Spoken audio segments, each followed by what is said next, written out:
When desire feels good, you're in a place of being ready for the next inspiration and the next and the next. When desire feels good to you, then you are on your path of living happily ever after. If you have something that you want, especially those desires that you have wanted for a while, and you have not been able to identify consciously a clear path to the receiving of them, a clear path to the manifestation of them, then sometimes, nearly always, you begin to feel discord. You call it impatience or disappointment or even fear, doubt.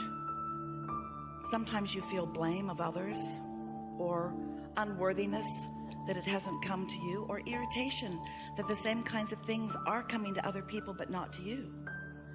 And so when your desire doesn't feel good to you, it's not on track, and that's why it doesn't feel good to you.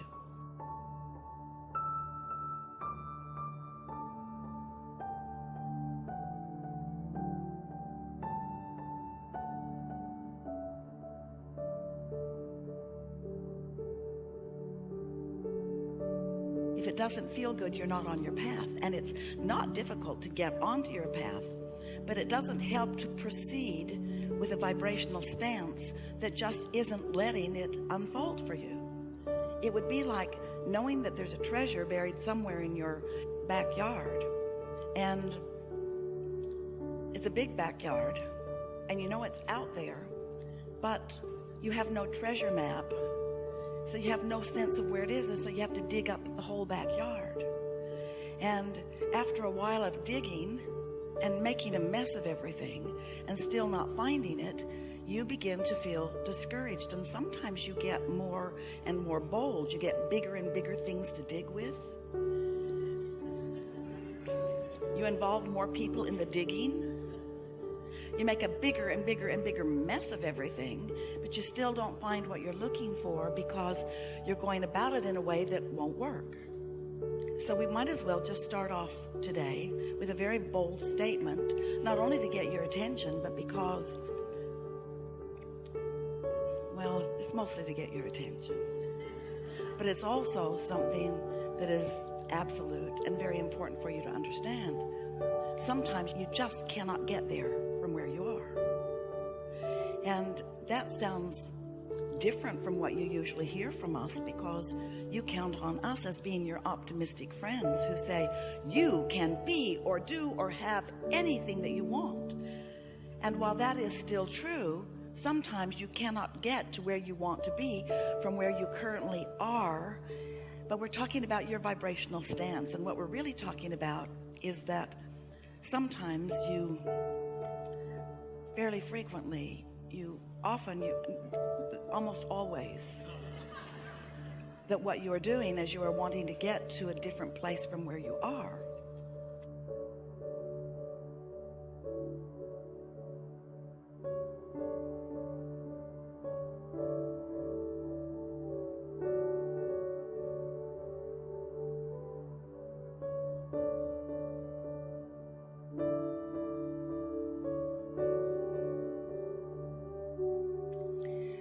You are approaching it from your physical.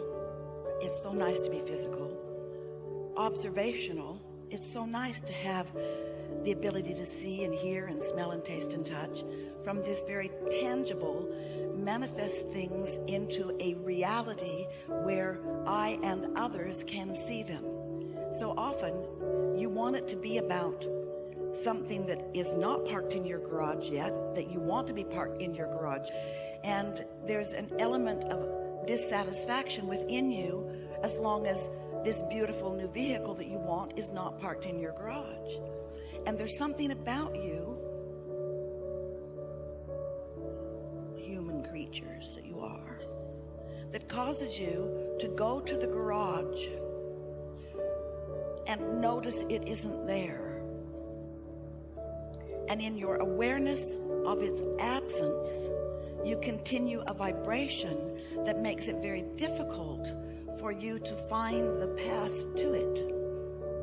And we get how you would be that way, because You were born into an environment with all of your observational ability. And your observational ability is essential to why you are here. It's what allows step one of the creative process to happen at all. Step one says, when you know what you don't want, you know what you do want, and that's the asking part of it. And you could not come to any of those conclusions, or many of them, without your observational senses. And so we're not trying to talk you out of seeing and hearing and smelling and tasting and touching. We just want you to know that once you have identified that you want something, then using those senses to take score of where you are in terms of the manifestation of it is counterproductive.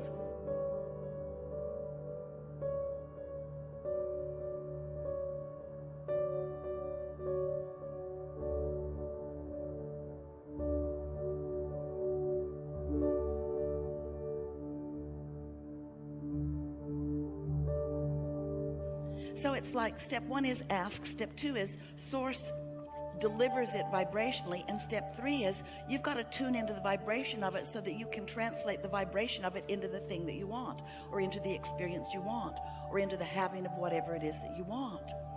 But most of you are so involved in seeing and hearing and smelling and tasting and touching that you use your observational senses to help you with step one. I know what I don't want, and therefore I know what I do want, and what I do want is a new vehicle, or what I do want is a new relationship, or what I do want is an improved relationship, or what I do want is a better job, or what I do want is. And once you've identified what you do want, now we want you to stop noticing that what you do want isn't. That's what's tripping you up. It's the taking score of what you want. So you're not letting step one serve you in the way that it could. You're letting it serve you. You're launching the rocket of desire.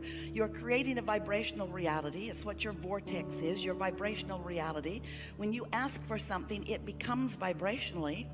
And all that is source energy, your inner being, the very beginning of that which you are, all that you are, then gives undivided attention to this new birthing of this new desire, and holds it in a vibrational place where it can be yours. But you often are not tuning in to that vibrational place, because you're still stuck in the step one place where you know what you don't want and you know what you do want, and you're noticing what you don't yet have. You just can't get there from there. So we've spent a few years visiting with you about how you live in a vibrational universe, and it's hard for you to get that because it seems to be very tangible to you. There's no point really in talking to you about the vibrational makeup of any of these things that are so obviously physical. You can tell me it's vibrational all you want, Abraham, but I see a chair and I really like this fabric.